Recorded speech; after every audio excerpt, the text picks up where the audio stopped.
नमस्कार, India news देख रहे हैं आप और मैं हूं आपके साथ पुनीता सिंह। बुलेटिन की शुरुआत बात होगी मिडिल ईस्ट की, क्योंकि अब मिडिल ईस्ट में जंग एक नए फेज में एंटर होती हुई दिखाई दे रही है।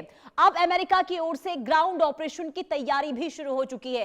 पूरी खबर आपको विस्तार से बताते हैं। देखिए, मिडिल ईस्ट में जारी तनाव के बीच अब चर्चा केवल हवाई हमलों तक अब सीमित नहीं है, बल्कि संभावित जमीनी कार्रवाई की भी होने लगी है। अब इधर अमेरिकी राष्ट्रपति डोनाल्ड ट्रंप ने हाल ही में अपने सिचुएशन रूम यानी कि वॉर रूम में शीर्ष सुरक्षा अधिकारियों के साथ बैठक की, जिसमें ईरान के खिलाफ आगे की रणनीति पर चर्चा हुई है।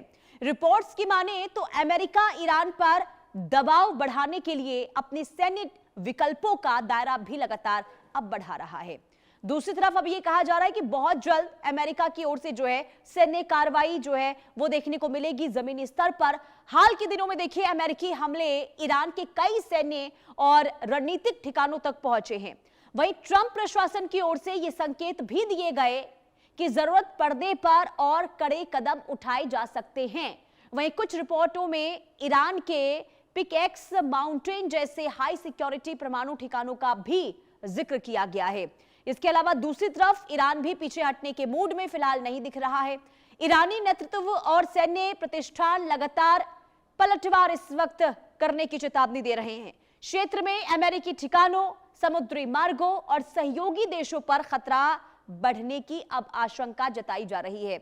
हाल के दिनों में कतर, जॉर्डन, कुवैत और खाड़ी क्षेत्र में तनाव बढ़ने की खबर भी सामने आई और ऐसे में यह कहा जा रहा है कि अब ये जो जंग है वो अलग चरण में एंटर कर रही है, प्रवेश कर रहा है और ऐसे में देखिए बहुत ज्यादा स्थिति जो है वो खराब होने की संभावना इस वक्त बनी हुई है। देखिए, एक बार फिर से जब जंग की शुरुआत हुई है, ऐसे में अब अमेरिका जो है नई रणनीति के साथ अब ईरान पर हमला कर रहा है। पहले जब जंग हुई थी तो उसमें हमने ये देखा था कि कैसे अमेरिका की ओर से सिर्फ पूरी ये कोशिश हुई कि ईरान को सैन्य तौर पर पूरी तरीके से कमजोर किया जाए, लेकिन अब दूसरे दौर की जब जंग की शुरुआत हुई है उसमें अमेरिका की ओर से अब अलग अलग ठिकानों पर, खास करके सिविलियन ठिकानों पर भी हमले हो रहे हैं। अभी हाल के दिनों में कई इंफ्रास्ट्रक्चर को नुकसान पहुंचाया गया है अमेरिका की ओर से। हमारे साथ मलिका पांडे, विदेश मामलों की जानकार, जुड़ चुकी हैं। बहुत स्वागत है मलिका जी आपका इंडिया न्यूज पर। सबसे बड़ा सवाल यही कि क्या वाकई में अब अमेरिका की ओर से ग्राउंड ऑपरेशन की तैयारी शुरू हो चुकी है या फिर यह माना जाए कि सिर्फ और सिर्फ ईरान पर प्रेशर बनाने की कोशिश अमेरिका की? नमस्कार पुनीता जी। देखिए, आज 6th डे कल आज हमने देखा कि हो चुका है कंटिन्यूअस रेड लाइन दोनों जगह से क्रॉस हो रही हैं। अब वो ब्लर हो चुकी हैं, खत्म हो चुकी है रेड लाइन। हम देख रहे हैं कि ईरान भी अटैक कर रहा है, यूएस भी अटैक कर रहा है। कहीं ना कहीं जो एक एमओयू था, कहीं ना कहीं जो एक समझौता था, एक मध्यस्थता जो बार बार ओमान भी करना चाह रहा है, अभी तक खाड़ी के देश भी करना चाह रहे हैं, वो सब खत्म हो गया है। लाइव्स लॉस्ट हो रही हैं, बिलियन ऑफ डॉलर्स खर्च हो रहे हैं, मिसाइल्स दोनों जगह से खत्म हो रही है, दोनों जगह के जखीरे खत्म हो रहे हैं। और अब इस मामले में यूएस डिस्कस कर रहा है कि ग्राउंड ऑपरेशन चालू करने की बातचीत भी हो रही है। तो पुनीता जी देखिए, ये जो एक वॉर कहीं ना कहीं हम देख रहे थे कि मध्यस्थता से बिल्कुल एक अंत पर आ रहा था, चीजें ठीक हो रही थी, फिर से हम ग्राउंड जीरो में पहुंच गए हैं। तो ये एक काफी डरावनी सिचुएशन हो चुकी है, क्योंकि एनर्जी सिक्योरिटी के लिए ये बहुत ही हार्मफुल सिचुएशन हो चुकी है, क्योंकि अब स्ट्रेट ऑफ हॉर्मुज फिर से बंद हो चुका है। कहीं ना कहीं फिर से शिप्स को थ्रेट आ चुका है कि अगर आप बिना ईरान के परमिशन के क्रॉस करेंगे तो आप पर अटैक किया जाएगा। यूएस नेवल ब्लॉकेड की ऑलमोस्ट तैयारी कर चुका है, फुल ब्लॉकेड की तैयारी कर चुका है। तो कहीं ना कहीं पुनीता जी ये सिचुएशन एस्केलेट होते जा रही है। मध्यस्थता जो कंट्रीज बार बार करने आ रही थी, कहीं हमें एक इसका रिजल्ट आते हुए नजर नहीं आ रहा है पुनीता जी अब। लेकिन देखिए ना, अब इसी बीच डोनाल्ड ट्रंप की ओर से दो बड़ी बातें कह दी गई है। वो ये कि इस जंग में हम जीत रहे हैं और बहुत जल्द ही इसका परिणाम जो है वो मिल जाएगा।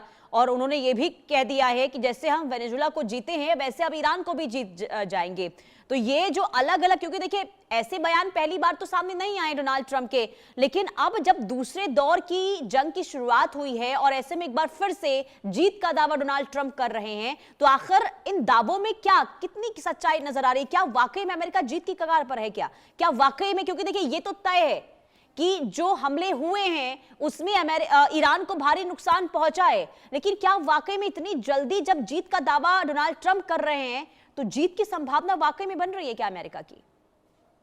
पुनीता जी, रिपोर्ट्स के हिसाब से 50% से ऊपर का जो मिसाइली जखीरा था एक ईरान के पास, वो आज के टाइम में खत्म हो चुका है। उनकी नेवी बहुत ज्यादा कोई अच्छी नहीं है। कल भी उनके एक नेवल शिप पर अटैक हुआ है। एयरफोर्स उनके पास नहीं है कहीं ना कहीं। बट ये यूएस का दावा करना कि ईरान को देखिए खत्म कर दिया है, ऐसा बिल्कुल भी नहीं है। कहीं ना कहीं वेनेजुला की सिचुएशन बहुत अलग थी, जहां उन्होंने मदुरो को जाके एक नाइट में ऑपरेशन कर दिया और उसी करप्ट गवर्नमेंट से उठा के वीपी उनके वाइस प्रेसिडेंट को प्रेसिडेंट बना दिया।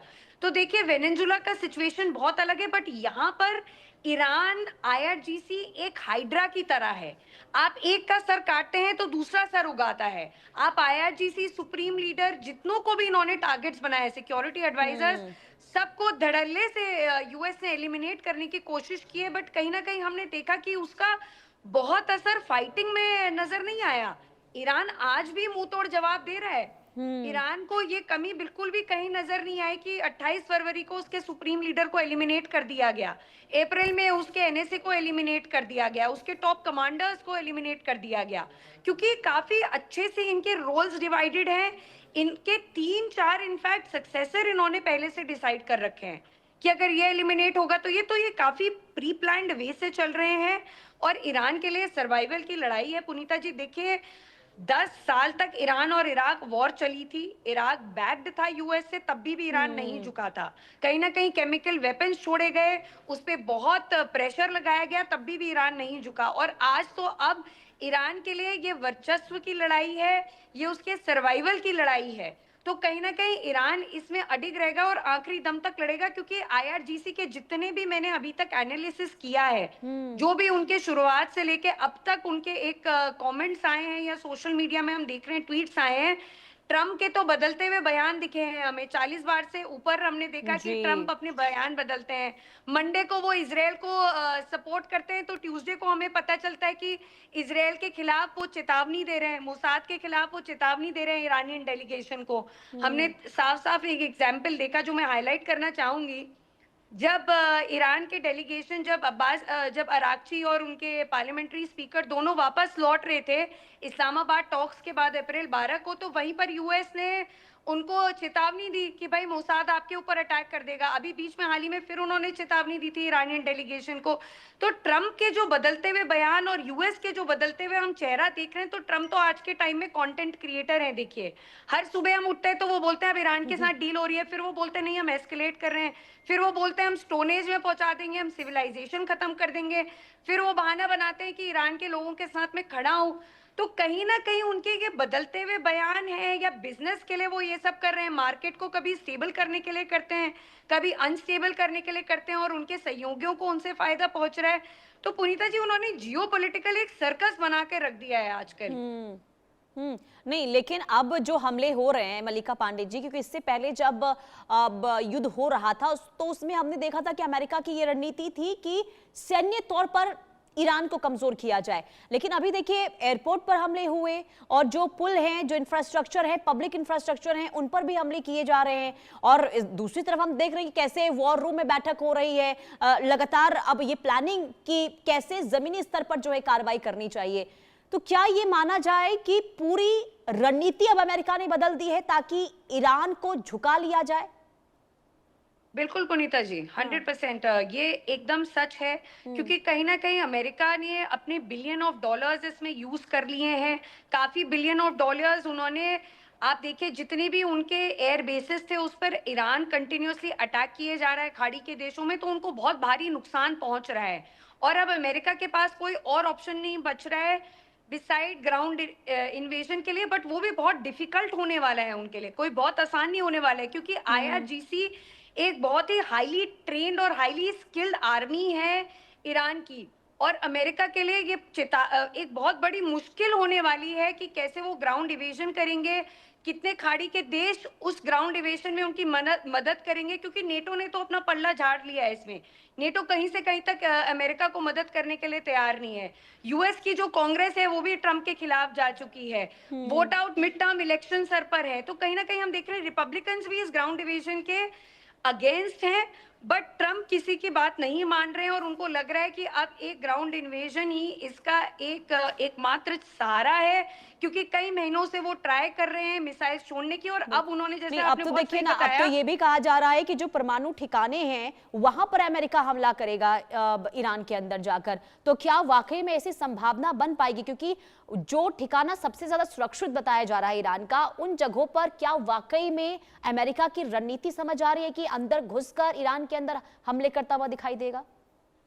बिल्कुल पुनीता जी, और ये हमने ईरान की मिसाइल सिटीज में भी देखा है। इनफैक्ट अमेरिका ने काफी अपनी हाईटेक मिसाइल्स पिछली बार छोड़ी थी, जिससे उनके जो मिसाइल सिटीज जो बनाई है ईरान ने, वो काफी इफेक्ट में आई थी। इनफैक्ट काफी जगह उनके न्यूक्लियर साइट्स को भी यूएस ने पिछली बार टारगेट करने की कोशिश की, और अब तो जैसे आपने पहले हाईलाइट किया, पब्लिक इंफ्रास्ट्रक्चर जो है जी, वो भी ईरान का अब ये हार्म करना चाह रहे हैं। बैंक्स हैं, चाहे वो हमने बिल्कुल। देखा ब्रिजेस हैं, बिल्कुल, यानी कि ये linkages कह हैं। सकते हैं कि इस वक्त अमेरिका हर हथकंडा अपना रहा है कि तेहरान को झुकाया जाए, लेकिन इसके बावजूद भी देखिए आगे होता क्या है, क्या वाकई में तेहरान झुक जाएगा, ये बहुत बड़ा सवाल है। बहुत शुक्रिया मलिका जी इंडिया न्यूज के साथ जुड़ने के लिए और महत्वपूर्ण जानकारी देने के लिए। आगे बढ़ते हैं, अब अगली खबर